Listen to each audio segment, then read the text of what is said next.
2017년 8월 30일 날 발생한 사건이고 전현주 아동 유괴 네. 사건이고 이 당시 전현주가 8개월 임신 8개월에 사실 거의 뭐 만삭의 임산부였기 때문에 그것도 사실 좀 놀라웠던 기억난다. 것 중에 하나예요. 네, 맞아. 초등학교 여학생을 유괴한 20대 여자가 몸값으로 2천만 원을 요구하고 있습니다. 서울 서초구 잠원동의 한 영어학원. 수업을 마치고 나오던 초등학교 2학년 박대양이 20대 여자에게 유괴됐습니다. 사건은 서울 서초구에서 이제 영어 수업을 마치고 귀가를 해야 하던 아이가 네. 돌아오지 않아요. 그래서 엄마가 막 찾다가 친구들한테 물어보니 어떤 젊은 여성이랑 함께 갔다라는 얘기를 듣고 엄마가 바로 이거는 유괴라고 생각을 해서 경찰에 바로 신고를 합니다. 경찰에 신고를 하고 나서 이제 경찰들이 집에 찾아와서 그 뭐 전화기나 이런 데에 다 그 위치 추적할 수 있는 그런 장치들도 달고 일단은 이 유괴범의 전화가 오기를 기다리거든요.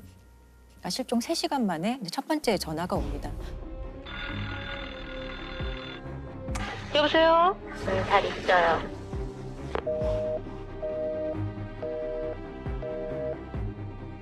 첫 번째 전화는 너무 짧게 통화를 해서 그냥 아이는 잘 있다 요 정도로만 전화를 하고 말거든요. 그래서 통화 시간이 너무 짧아서 어디서 전화가 오는지 그 위치 추적을 그 경찰이 전혀 하지 못해요. 그리고 이게 다음 날 31일이 되어서 다시 한번 전화가 옵니다. 그때는 조금 전화를 길게 해서 이 유괴범의 어떤 전화하는 장소를 특정하는데 이 당시 유괴범의 요구 사항이 2천만 원을 가지고 명동 어딘가로 나오라는 얘기를 합니다. 잘 있어요. 우리 애기 뭐 밥은 좀 먹나요? 원하시는 게 뭔가 좀 얘기 좀 해주시겠어요? 2천만 원을 주지. 2천만 원이요? 아니요, 시간 끌 것도 없고. 한다거나 딴 짓을해서 그 카드가 우리 손에 못 들어오면 그렇다면 못 보는 거지. 아, 그러면은?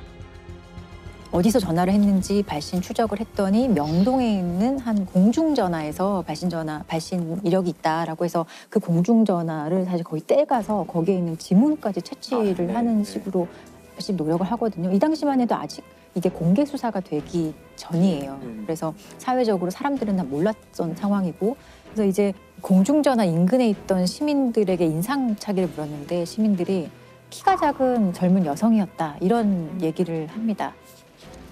그리고 이후에 같은 날 밤 9시에 한 번 더 전화가 오거든요.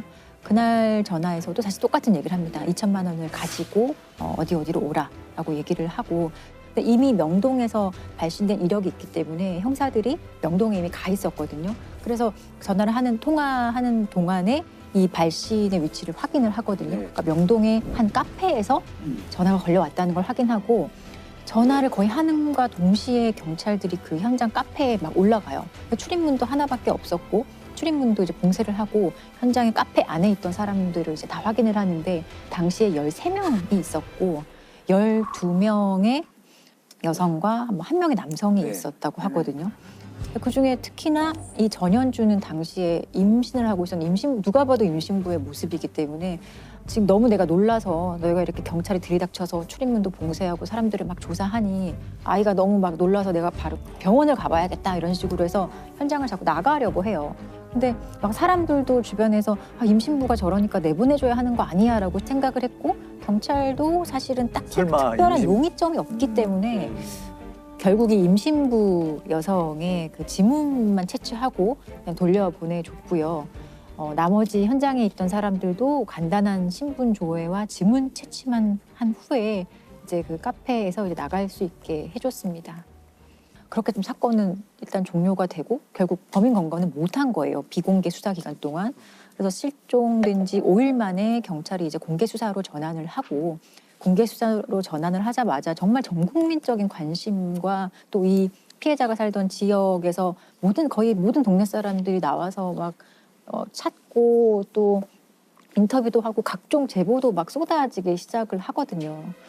어떻게 얘기하면서 애를 데려가든가요? 그 언니가 오면서요. 우리 좀 가서 여기 다니냐, 너도 다니냐 그랬어요. 쌍둥이 2명하고 또 웃으면서 이렇게 얘기하면서 엘리베이터 타는 걸 봤습니다. 수업이 끝난 뒤 학생들은 유괴 용의자의 수배 전단을 손에 쥐고 거리로 나섰습니다. 한편 서초 구민들도 내일 저녁 양을 찾기 위한 긴급 반상회를 개최하기로 했습니다. 그런데 계속 잡지 못하다가 한 9월 11일경에 어떤 중년 남성한테 전화가 와요. 네. 경찰에. 전현주의 아버지였어요. 그래서 왜 전화를 했는지 들어봤더니 전현주가 집에 며칠째 들어오지 않는다. 내 딸이 들어오지 않는데 내 딸 집 앞에 며칠째 계속 형사들이 좀 왔다 갔다 한다. 왜냐하면 그때 카페에서 있었던 그 안에 네. 사실 범인이 네. 있는 거잖아요. 현장에 그 13명에 대해서 경찰이 계속 확인을 좀 했던 거예요. 그래서 경찰이 이 협박했던 그 목소리가 있잖아. 2천만 원을 달라라는 그 목소리를 들려주니 이 아버지가 내 딸이 맞다라고 했고, 그리고 지문을 그 공중전화에서 채취한 지문과 전현주의 지문을 확인해보니 일치하는 것도 이제 경찰이 확인을 했어요. 그래서 전현주가 이제 범인으로 완전히 특정이 되고 결국에는 실종 14일째에 그 전현주는 신림동의 한 여관에서 체포가 됩니다. 아이는 어떻게 됐죠?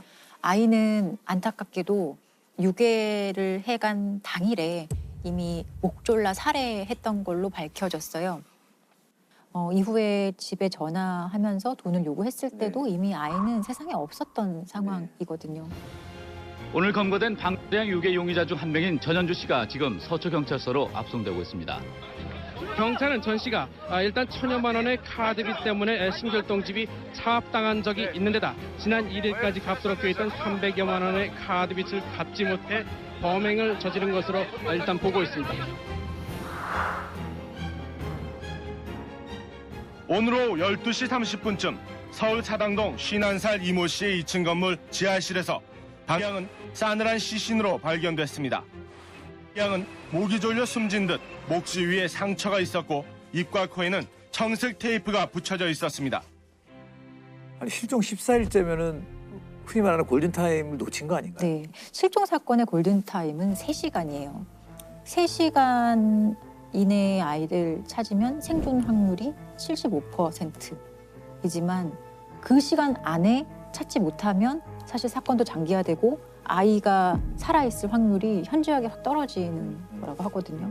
이미 14일이라면 아동 유괴 사건에 있어서는 상당히 시간이 좀 지체가 된 거고 골든타임은 사실 놓친 거죠. 그렇지만 어머니는 바로 유괴임을 직감하고 경찰에 신고를 했지만 빨리 했는데. 예, 어머니의 빠른 대처에도 불구하고 저는 이 사건이 제대로 해결 안 된 것 같아서 더 마음이 아파요.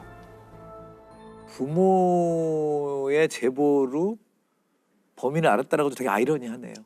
그렇죠. 아버지조차도 이거는 용서받을 수 없는 범죄라고 판단을 했었던 거고 나중에 이 전현주의 진술서라든지 이런 거에 보면 아버지가 자살하라고 했다고 얘기가 되어 있어요. 아버지가 당시에 고위공직자였어요.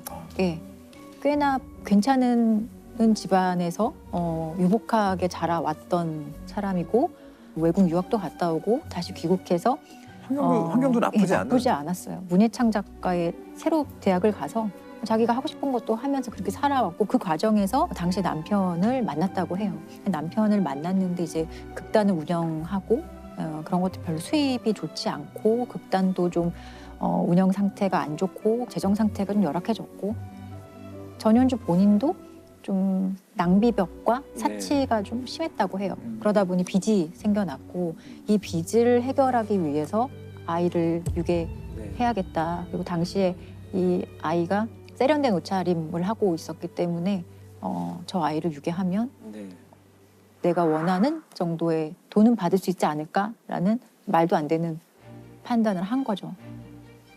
박대양을 유괴 살해한 혐의로 사형이 구형됐던 전현주 피고인에게 법원이 무기징역을 선고했습니다.